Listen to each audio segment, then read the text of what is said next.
Salve você antenado aqui no canal, meu nome é Lineker Biondi, você está no MCV Play. Dá o play para ficar pertinho de todas as informações do Vasco. Olha, nessa terça-feira, após jogo desastroso contra a equipe do Sampaio Corrêa, mas a bomba do dia vem da imprensa turca, hein? A gente vai falar bastante sobre esse desfecho da negociação entre Vasco e o Fenerbahçe para contar com GB. E a gente vai falar bastante sobre isso, né?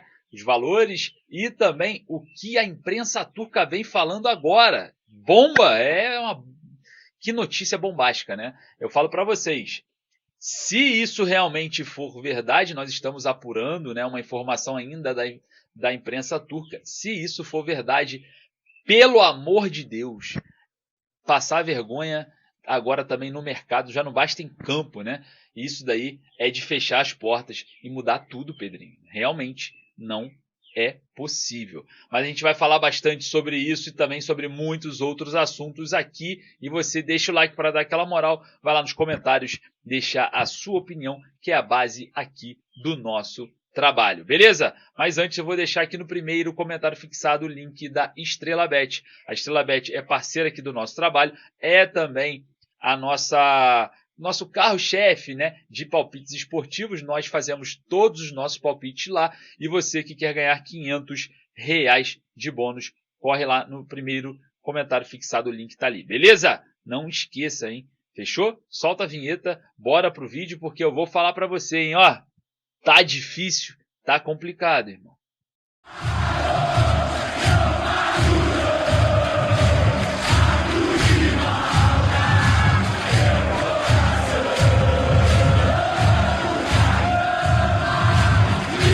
Negociação do atacante GB pode melar? Meu Deus do céu.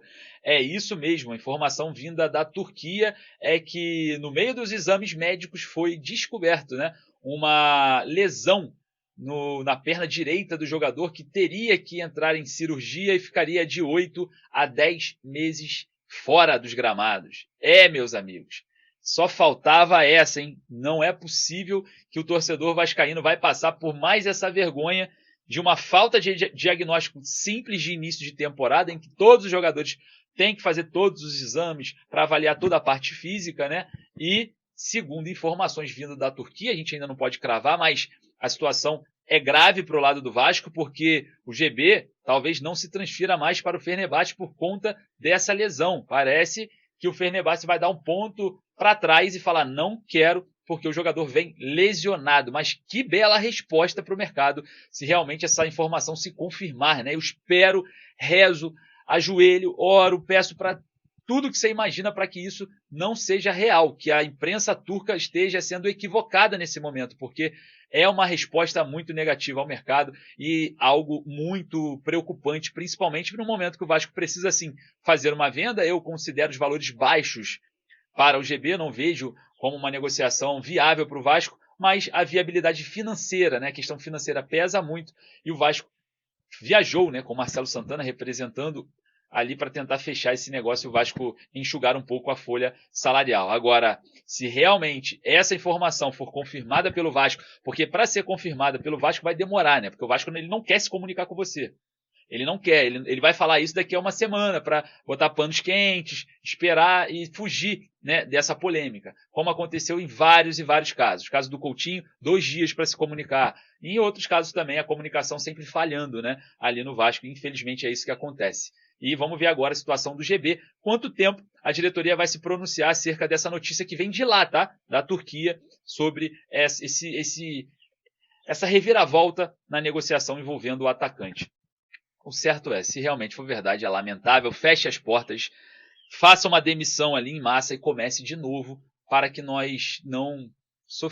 Eu acho que o sofrimento com esse elenco já é quase certo, né? Se não tivermos aí grandes contratações. Mas vamos ver como que vai se fechar essa situação do atacante GB, o Gabriel Souza. Bom, galera, vamos falar um pouco sobre o jogo de ontem, porque foi mais uma vergonha que você passou e, claro, é mais uma vergonha que a equipe comandada pelo técnico Fábio Carille também passou em campo, né? O Vasco encaixotado novamente numa trocação desnecessária contra a fraca equipe do Sampaio Corrêa, fraca que eu digo por conta do investimento, não tem como caracterizar como uma equipe forte de primeira nem segunda prateleira do Brasil, e o Vasco tem muitas dificuldades em criar, em gerar jogadas perigosas e, claro, oferecer algum perigo ao goleiro adversário, né? O Vasco também sofre de alguns contra-ataques em alguns momentos. Se tivermos ali um adversário um pouco mais qualificado, com jogadores um pouco mais qualificados tecnicamente, o Vasco sairia com toda certeza, com tanto espaço assim dado pelo setor defensivo, goleado sem sombra de dúvidas, né? Teve momentos que o Sampaio Corrêa ofereceu perigo, mas a falta de pontaria, muito por conta mesmo do nível, né, que os jogadores apresentam hoje no Sampaio Corrêa, não que possam... eles podem evoluir, mas apresentam hoje um nível muito baixo e acabam que no ato da finalização o Vasco consegue o empate, né, e não consegue criar. Observando todo esse cenário, o Vasco observa ali o líder Volta Redonda com 17 pontos, o Flamengo com o mesmo número que o Vasco, porém um jogo a menos com 14, o Vasco com os mesmos 14 e o Sampaio Corrêa passa ao Nova Iguaçu com 13 e entra no G4. É absurdo porque agora o Vasco tem 2 clássicos pela frente, enfrenta o Flamengo e depois enfrenta o Botafogo. 2 jogos completamente diferentes desse do Sampaio Corrêa, né? E também muito diferente de Volta Redonda e Fluminense. O Flamengo é muito mais qualificado, o Botafogo também tem peças de forma individual, vamos falar assim, individualmente falando, muito mais perigosas, e é diferente do Vasco, são equipes que gostam de propor o jogo. O Vasco tenta propor o jogo ali da intermediária do adversário para trás, porque para frente é só bola aérea, é só chutão, é procurar o verrete o tempo inteiro, os mesmos moldes de 2024, a mesma pelada de sempre. E isso é inadmissível para uma equipe grande como o Vasco. O senhor Fábio Carille não consegue desenvolver nada à frente dessa equipe. 3 volantes contra o Sampaio Corrêa, sendo 3 volantes presos na marcação, é absurdo, né? Alguns lampejos assim do Hugo Moura dentro da área tentando fazer alguma coisa, o outro do Tietê avançando um pouco mais pela esquerda, o Jair também tentando finalizar, ele tem uma finalização no jogo, mas pouco para uma equipe que tem salários considerados altos, valorizados e jogadores que custam muita grana, né? Tá jogando de igual para igual com o Sampaio Corrêa. Se bobear, tem gente ali que infelizmente ganha pouco mais de 2 salários mínimos, né? Então é inadmissível o que o Vasco vem apresentando em campo à frente do técnico Fábio Carille. A gente já passa vergonha fora de campo, né, no mercado da bola, passa vergonha agora, quem sabe, nessa questão do GB, numa possível venda que pode melar, e dentro de campo a vergonha não para. Agora, a quantidade de funcionários, né, assistindo o jogo lá, a logística pesa, né? É caro levar aquele tanto de gente. Tinha um time de futebol ali, junto com o Felipe assistindo, né? O goleiro Felipe Gabriel estava lá, já estava para formar um time. Talvez tenha uma performance melhor que o Vasco ontem no comando do Carille contra o Sampaio Corrêa, né? Absurdo.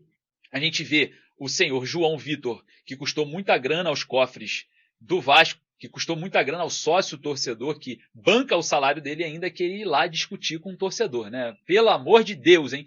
Tá jogando porra nenhuma e quer ainda discutir com o torcedor. É bizarro, né? Tem coisa que a gente vê e acha que é sacanagem. Bom zagueiro João Vitor, eu gosto do jogador, vai evoluir, é jovem, mas, ó, pelo amor de Deus, hein? Tá complicada a questão psicológica aí de alguns atletas e não tem moral nenhuma para cobrar torcedor. Ninguém tem moral para cobrar torcedor. Pelo contrário, vocês têm que ser ainda mais cobrados. Não estão jogando nada. E outra, Carille, faz com que igual o Paiva fez ano passado. Pega a base, meu. Esse Maxime não dá. Não vai render. Traz o JP, que pode evoluir. Não vai render outros jogadores. Bota a base, bota o Elder em campo.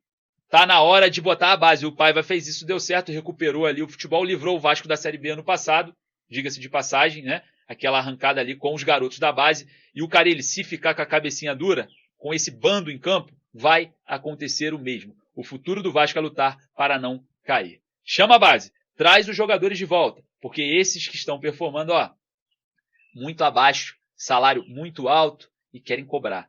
Pelo amor de Deus, hein, Pedrinho? Faz alguma coisa. Falar é fácil. Botar a culpa em terceiros, muito fácil. Falar que não tem dinheiro, muito fácil. A gente quer resultado e você e todos que estão aí trabalhando têm que apresentar o resultado do tamanho do Vasco. Vai lá nos comentários deixar a sua opinião. Vou ficando por aqui, um forte abraço, saudações vascaínas.